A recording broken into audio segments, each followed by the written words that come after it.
Agbede ẹwà wàrò àlùkò ní ẹwà wòsùn lékelèké di ayé ẹwà wẹ̀ fún Sylvester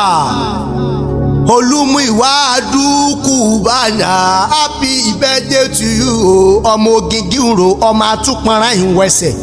ọ̀nà mọ́kọ́lùkọ́jú ayé kọ́ ọmọ àgùntàn mẹ́ta ọ̀ọ́dúnrún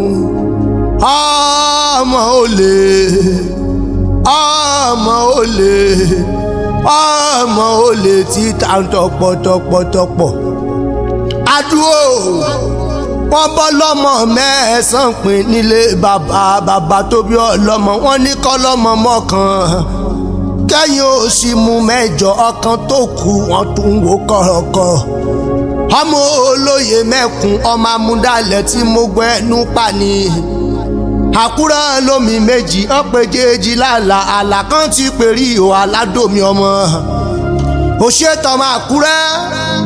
nílé bàbá rẹ̀ kan mọ́mọ́ lálà alámbẹ́nu ọ̀kẹ́ iye rẹ̀ ọmọ ọlọ́jà méjì Adu ọmọ ọlọ́jà méjì tanná lórí yọ wọn bá ná torí takún tán wọn á ná kan mẹ́sì ànáyè ọmọkùnrin Akure ń tó kó bọ̀ ọmọ màgàjà pèrè ọmọbìnrin Akure ń tó dó bọ̀ ó fòṣì mi ló pẹ́ fọ̀n ilé ọmọ ọlọ́jọ́ Òṣòdì ànáyè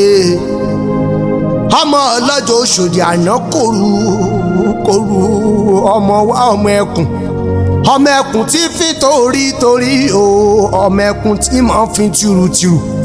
àtẹ́ntì ọ̀pẹ́kùn àtẹ́ntì ọ̀tẹ́kùn àtẹ́ntì ọ̀rẹ́kùn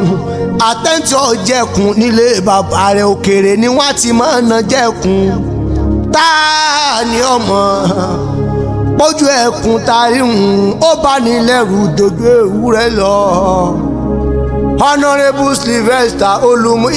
Hon.Adu CUBANA mi ò kú ọdún o ẹ bá ń pariwo CUBANA kí n gbọ́ náà. CUBANA ẹ bá ń pariwo Adu CUBANA lẹ́ẹ̀kan sí kí n gbọ́ o. CUBANA kórìjẹ́ ògbóláyé kórìjẹ́ ò ṣe tẹ̀mí sí èmi alámọ̀ olóńkí ẹ̀kú ọdún èmi nìkan lọ́mọ ológun dúdú tí fẹ́nu kọrin.